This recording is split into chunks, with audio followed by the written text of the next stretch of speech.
Boom skeng, yo, what up YouTube, it's me, Rain, the mask.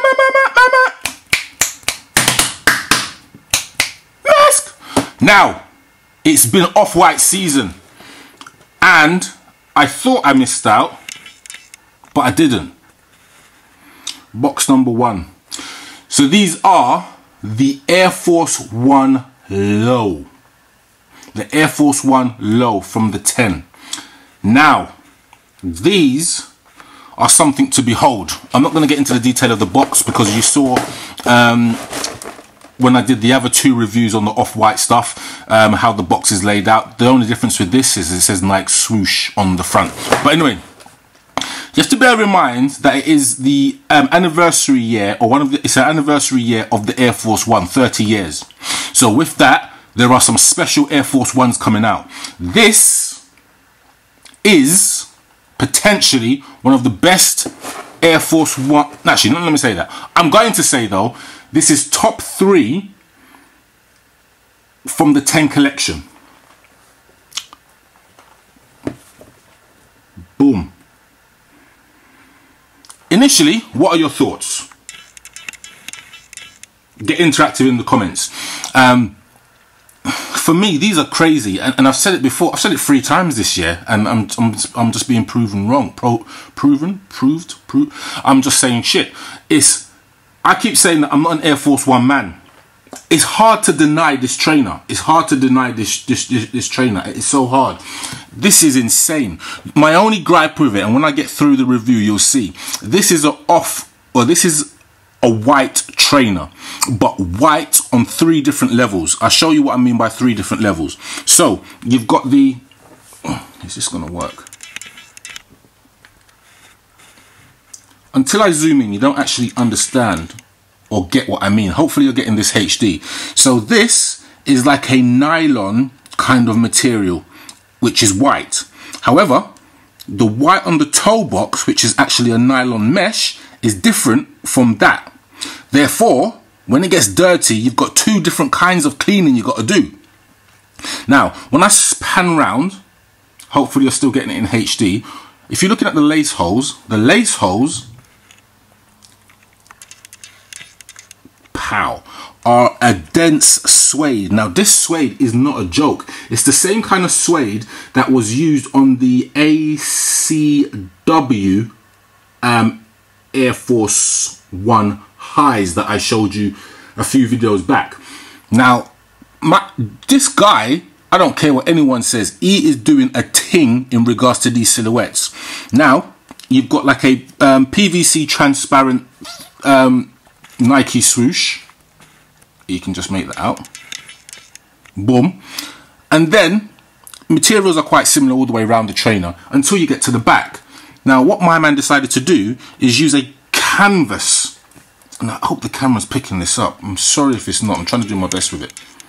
So you can just make out logo. And then swoosh. And then you've got whatever this code is. And that means something. I have no idea. I can't pretend to know. I'm not going to pretend to know. But the material is a dense canvas. Like, you know what the kind of bags that you get, how can I describe it? You know, I can't describe it, but it's the kind of like a muslin kind of material. So like it is woven, but it's quite fine. Anyway, flicking round to this side, you've got the white blah blah blah blah Air Force Beaverton yada yada yada. Nice little touches there. HDM. Sorry. Shoelaces, as you know, just in case you didn't know that they were shoelaces. The beauty of the laces, though, is that these laces, you can actually see, they are quite rigid, if that makes sense. Yeah? No. Boom skeng. You can just make out that there is not much give to them. Like if I do that, it kind of stays in place. They don't actually flop down, the laces. That's because the laces are of a dense nylon material. So almost to the point where they are plastic, if that makes sense. They're not like your traditional Nike lace. Anyway, Then you've got the actual tongue, which is, well, you know what my man's been doing with his tongues, foam tongues and everything. That nylon material on the actual tongue, and then the foam, which is just there where my thumb is. Inside, you can just make out that it says the 10, and then you've got this tag thingy with the orange square. Now, for me, this is, I wasn't expecting to like this. I was talking to a few guys down at Nike when they released the first time round, and I was battling on about the 97s, and he was saying, have a look at the Air Force One. The Air Force One is going to be a classic and a future classic. And I was like, I'm not a fan. I managed to get them, luckily, and I've kind of fallen in love with them. The only thing is, they are going to get dirty very quick.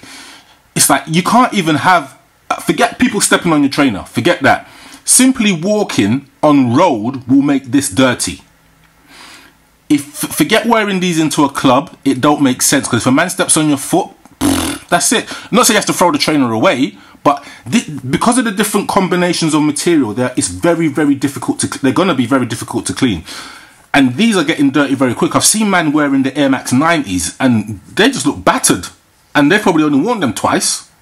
But anyway, for me, if you manage to get these, hold on to them. I know what they're reselling for, probably about £450, maybe £500, maybe.